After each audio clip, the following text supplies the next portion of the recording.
오늘 고난주간 한 주간 가운데 예수님께서 부활하실 그 때를 기다리면서 잠시 무덤 속에 계시는 오늘을 공식적으로 교회력에서는 뭐라고 부르냐 하면 부활절 예비일 이렇게 부릅니다. 부활절 예비일 새벽을 우리는 지금 보내고 있는 것입니다. 예수님의 시신이 돌무덤에 들어간 이후에 무덤 문이 닫힌 날이지만 무덤 문이 열리는 것을 기다리는 날입니다. 죽음의 철장을 깨뜨리시고 모든 믿는 자에게 부활의 산 소망을 허락하신 은혜의 때가 임할 것을 기대하고 소망하는 날, 사실은 그런 의미에서 굉장히 복된 날로 오늘은 지나는 것이죠.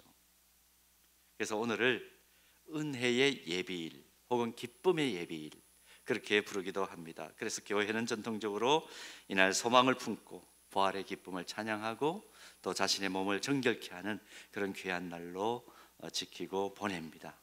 오늘 특별히 이제 특세 마지막 날 고난주간 기쁨의 예비, 소망의 예비 우리 지나가고 있는데요.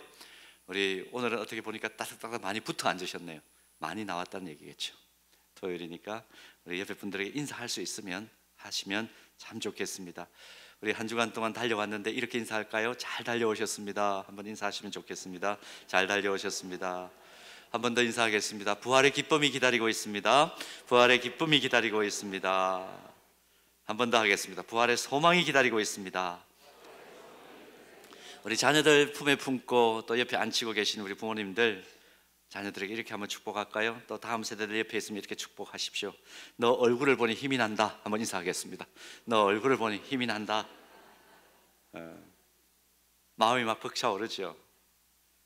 자, 오늘 특세 마지막 날 시편 79편을 읽었습니다.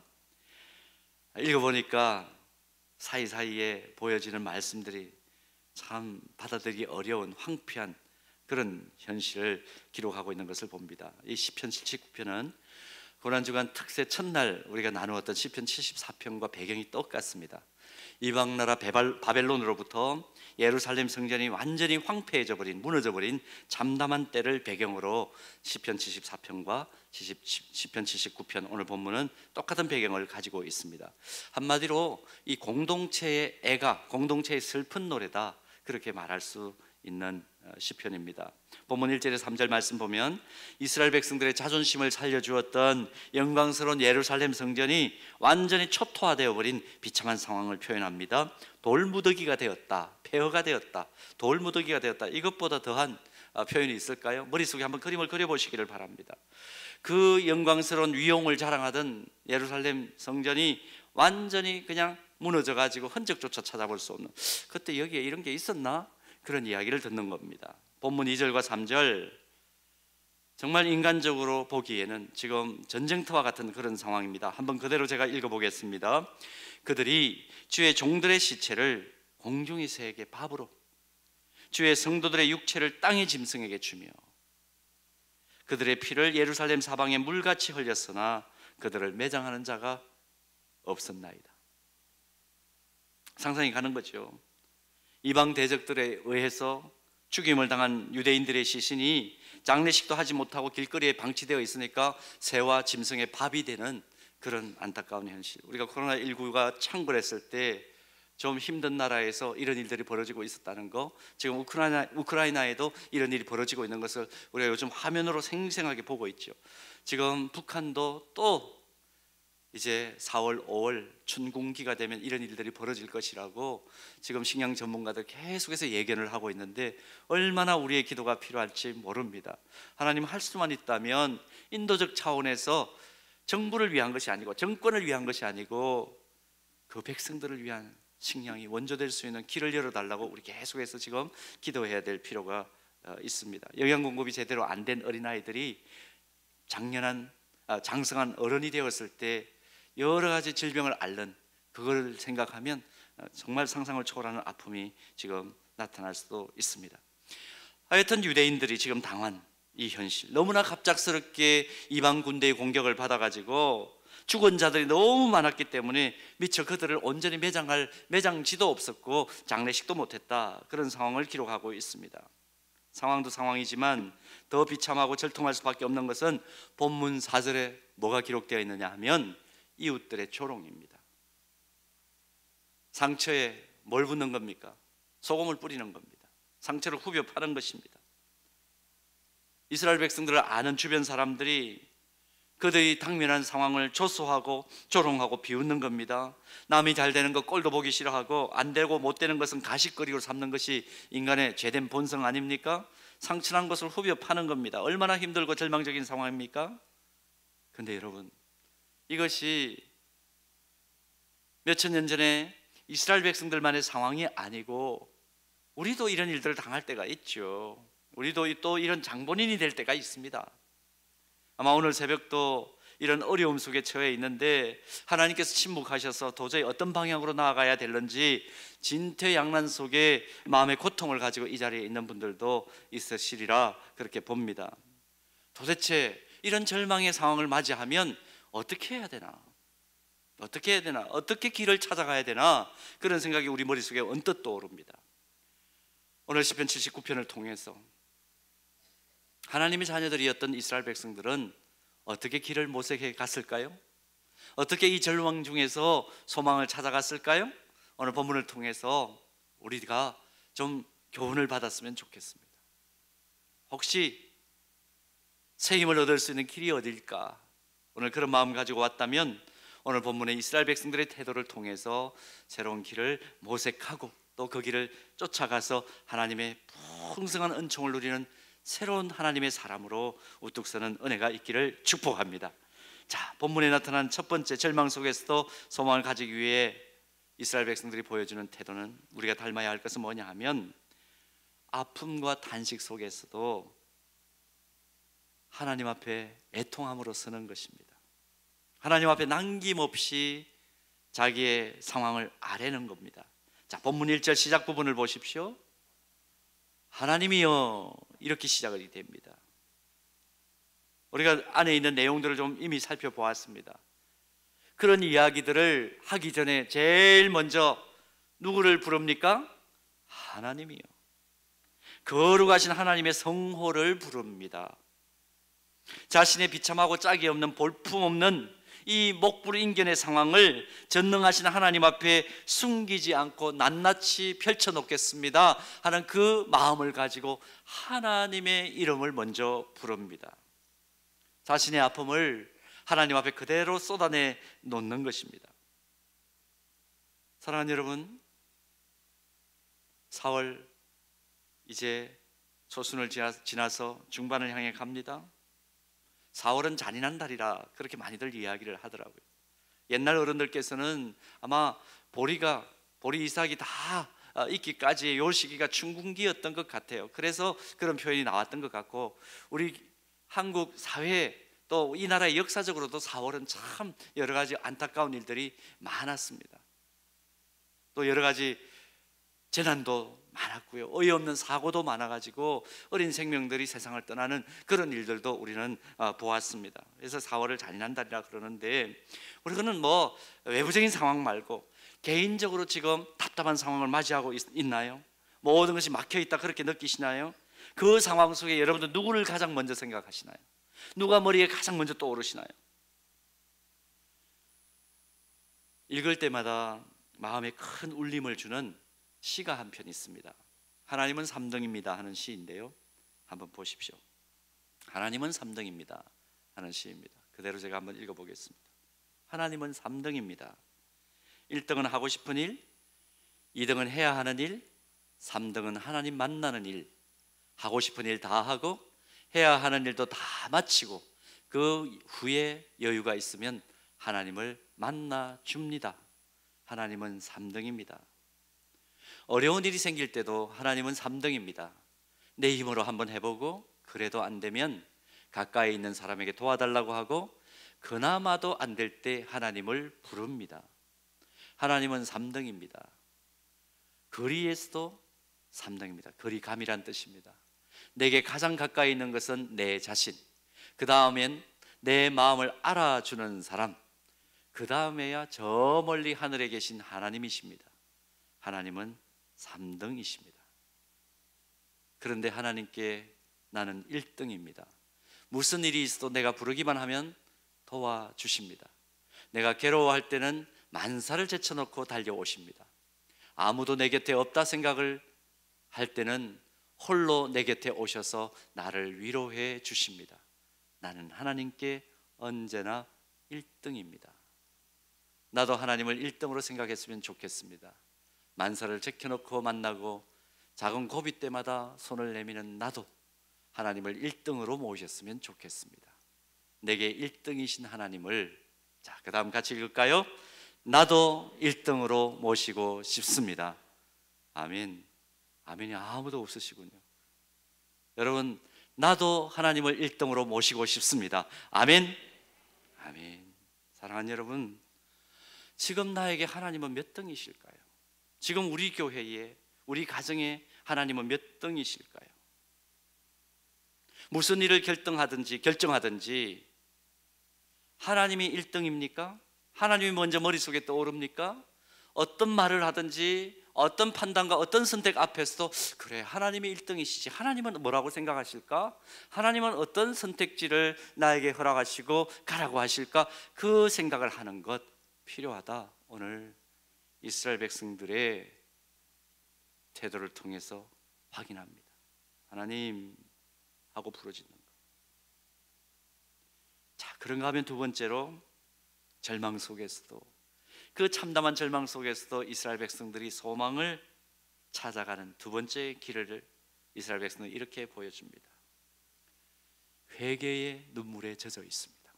항상 통해 자복하면서 회개의 눈물에 젖어 있습니다. 본문 8절과 9절 다시 한번 읽겠습니다.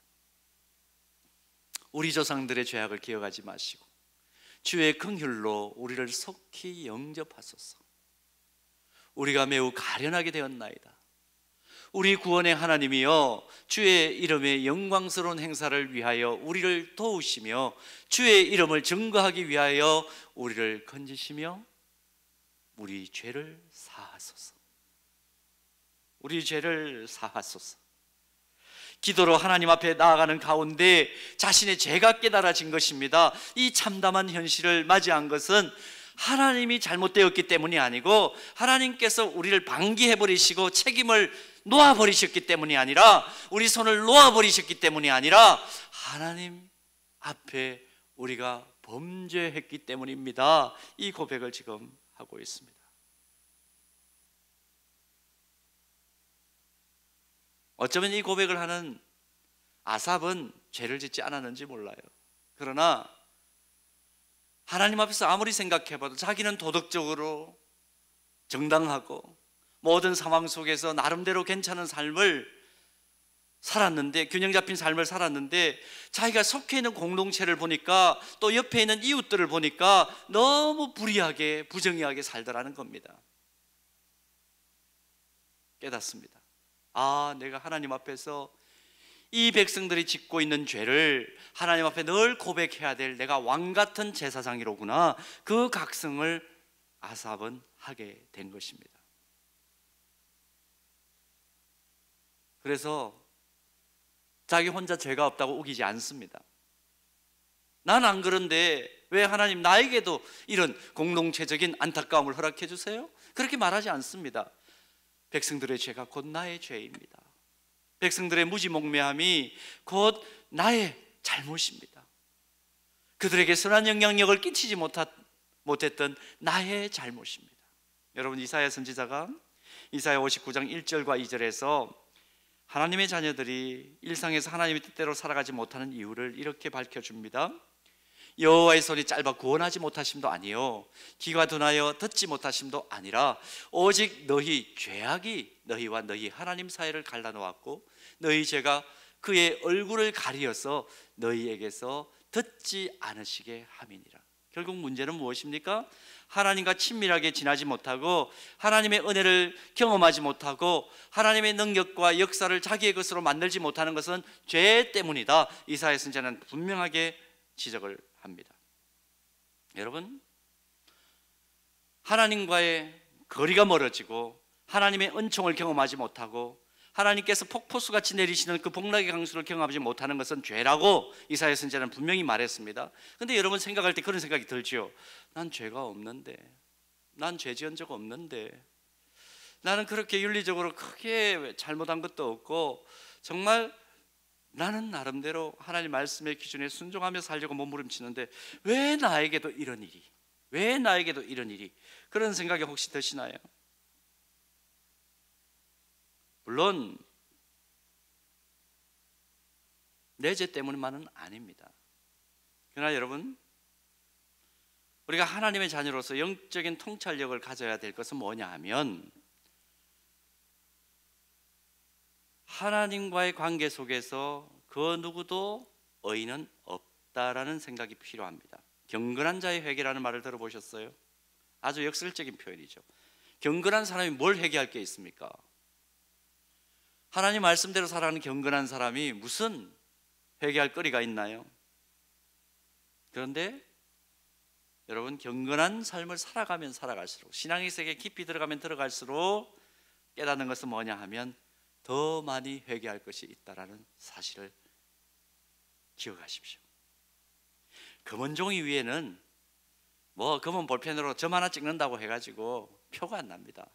그런데 점점 색깔이 하얘지는 그 종이 위에는 작은 점만 찍어도 선명하게 표가 나죠. 신앙의 깊은 세계에 들어와 보면 진정한 회개를 하는 사람은 윤리적인 죄를 짓고 허랑방탕한 그것 때문에 회개가 필요한 것이 아니에요. 하늘을 두루마리 삼고 바다를 먹물 삼아도 다 기록할 수 없는 하나님의 은혜를 깨달은 사람들은, 십자가 은총을 깨달은 사람들은 예수님이 진짜 내 삶의 주인으로 깨달아졌기 때문에 아무리 생각해도 순간순간마다 나는 하나님의 영광을 위해 살아야 되는 사람인데 때때로 그렇지 않고 그것을 놓칠 때가 많다는 것을 영적으로 예민하게 알아차리는 겁니다. 그러므로 어떻게 해요? 주님처럼 살아가려는 그 경건한 열망 때문에, 그 경건한 열망으로 가득 차 있기 때문에 불의하고 왜곡된 세상이 주님처럼 생각하고 말하고 행동하지 못하도록 하는 그게 너무 안타까워가지고 그 죄를 왕같은 제사장으로 책임을 지고 하나님 앞에 회개하며 그 영혼의 눈물이 늘 흘러 넘치는 것입니다. 눈이 마를 리가 없죠. 찬송가 143장 웬 말인가 날 위하여, 찬송가 가사를 잠잠히 한번 보십시오. 1절 웬 말인가 날 위하여 주 돌아가신 이 벌레 같은 날 위에 큰 해 받으신다. 이 찬송을 작사한 분이 경건하지 않았던 사람일까요? 너무 경건해서 이 찬양을 하나님께서 쓸 수 있도록 지혜를 주셨겠죠. 근데 자기 자신을 보니까, 경건한 열망을 가진 자신을 보니까 사람과 대별해서 나는 죄인이다, 그게 아니라 하나님 앞에 자신을 비춰보니까 늘 하나님처럼 살지 못하는 자기 자신을 발견한 거예요. 4절 가사가 우리에게 주는 교훈이 큽니다. 나 십자가 대할 때에 그 일이 고마워 내 얼굴 감히 못 들고 눈물 흘리도다. 여러분, 주님처럼 살기 위해서 진짜 우리 십자가 져본 적이 있나요? 주님처럼 십자가 져본 적 있나요?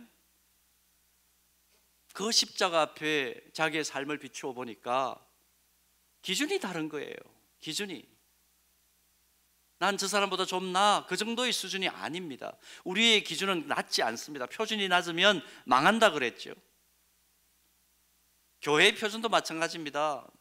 우리가 표준을 낮게 잡으면 공동체는 와야 돼요. 우리의 표준은 무엇입니까? 주님의 십자가예요. 주님의 십자가 앞에서 우리가 뭐 뜯을 게 있습니까? 주님의 십자가 앞에서 뭐 자고할 게 있습니까? 뭘 자랑할 게 있습니까? 감히 내 얼굴 못 들고 눈물만 흘리도다. 진짜 경건한 사람은 그 영혼에 눈물이 마를 날이 없습니다. 우리가 고난주간과 같이 또 이제 가을에 특세를 할 텐데, 왜 특세를 합니까? 물론 한번 충격을 팍 줘가지고 그 에너지 가지고 몇 개월을 살자, 그거 아니에요. 우리 영혼에 혹시 눈물이 말랐을까 봐 하나님께서 기회를 주시는 거예요. 여러분 영혼에 눈물이 말랐습니까? 오늘 다시 회복하는 우리 모두가 되기를 소원합니다. 우리 사절만 같이 한번 불러볼까요? 나 십자가 대할 때에 그 일이고 내 얼굴 감히 못 들고 얼굴 감히 못 들고 눈물 흘리 5절입니다. 늘 울어도 눈물로써 널 울어도 눈물로써 못 갚을 줄 알아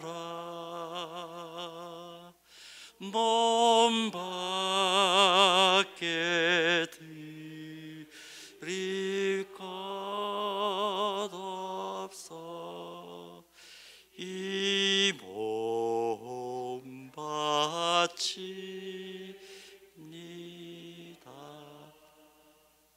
이 길이 절망 속에서도 소망을 찾아가는 길입니다.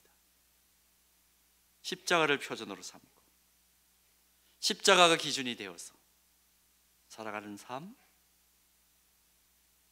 소망으로 다시 우리를 인도한다는 겁니다. 시편 51편 17절 시편 기자의 고백을 한번 들어보십시오. 하나님께서 구하시는 제사는 상한 심령이라. 하나님이여 상하고 통회하는 마음을 주께서 멸시하지 아니하시리이다.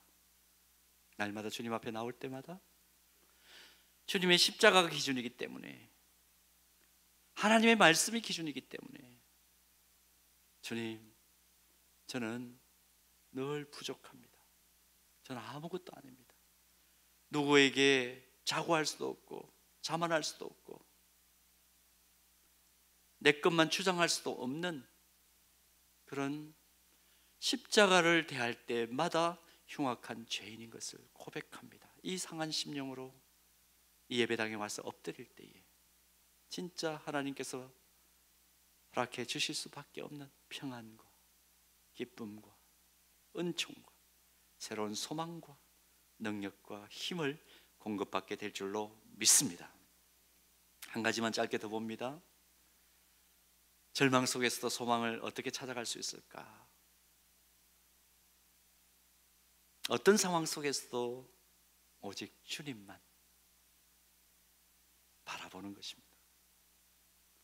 우리 주제가 무엇이었습니까? 오직 주만 바라볼지라.